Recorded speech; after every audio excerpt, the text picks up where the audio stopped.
Okay, I was looking at my YouTube channel and I noticed that I said I was going to put up the 4th video from when I got my truck with Roz, and I never did. And that's because I've been busy, so driving and being an owner-operator.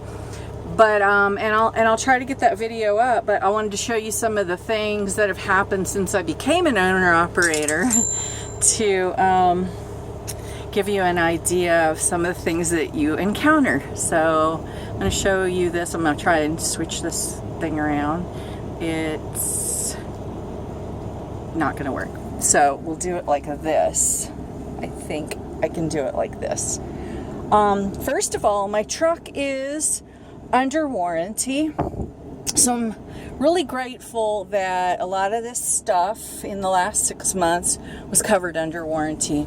But just so you have an idea of things that you can expect, when I first got my truck, I got oil samples, and I've made a practice of getting oil samples from time to time on the truck so that I can keep track of it, and it's been all clean except for lost viscosity.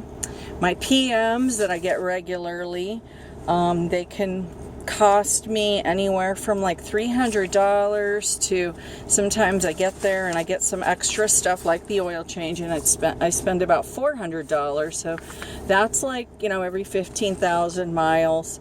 When I first got the truck, it had a headlamp. They sent me to 4 different places and found out that it really was only the bulb. The prongs were bent, but it took 5 days, and bought parts I didn't need and returned them before we could get that figured out. So the downtime is something to consider. Of course, my DOT inspections, and those are things that you have to have. My company that I'm leased onto requires us to do it twice a year, not just annually. Headlights, little bulbs here and there are things that I've had to spend money on. 20 bucks here. I needed a clutch brake. That was $175. Really good price for that. I got the idle lifted and the speed governor lifted. That cost me $85 each time I did that. A couple of the bulb housings were needed to be replaced. $10.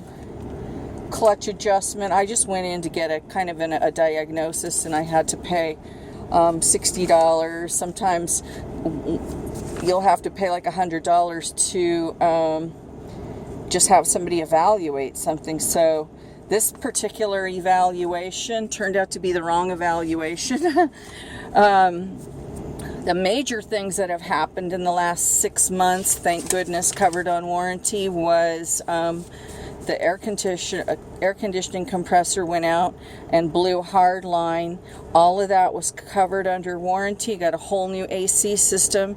So I only had to pay $126.25, which was basically to have the parts shipped overnight and a couple little other things.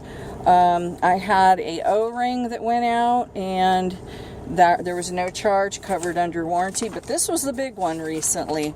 I got a misdiagnosis at one place, but it turned out it was a big thing. The synchronizer and the auxiliary transmission, there was a failure of the oil heat exchanger. So the whole thing had to be replaced. It was covered under warranty, thank goodness. And I, again, just paid the freight to have the parts shipped overnight. So the truck is, the payments are high, but it still has warranty. So I guess what I'm trying to say is, when you're going and getting into one of these trucks, you know, highly consider that this is the factory warranty, not the extended warranty, but it has extended warranty too. That your warranty really helps a lot, especially as you're getting your bearings on what kinds of things that you should expect the first couple years, and just kind of getting to know your truck. You know, it's just saved my life. So I highly recommend that. My payments are a lot more because it's a newer truck, but you're going to pay it on the front end or the back end. That's kind of how I feel about it. Anyway, I'm going to try to, I always say I'm going to try to make more videos, but I never have time. But I still am going to say that. And we're getting ready for our 2018 cruise. We are going to have a Bon Voyage party in New Orleans on May 19th. By having a little walking tour of the French Quarter. You don't have to be going on the cruise if you want to join us. That information is on our website, realwomenintrucking.org, and on our Facebook like page. But I just want to take a few minutes right now and kind of talk about these expenses I've been encountering since I've become a new owner-operator, and I hope that it helps you to give you an idea. Thanks for watching.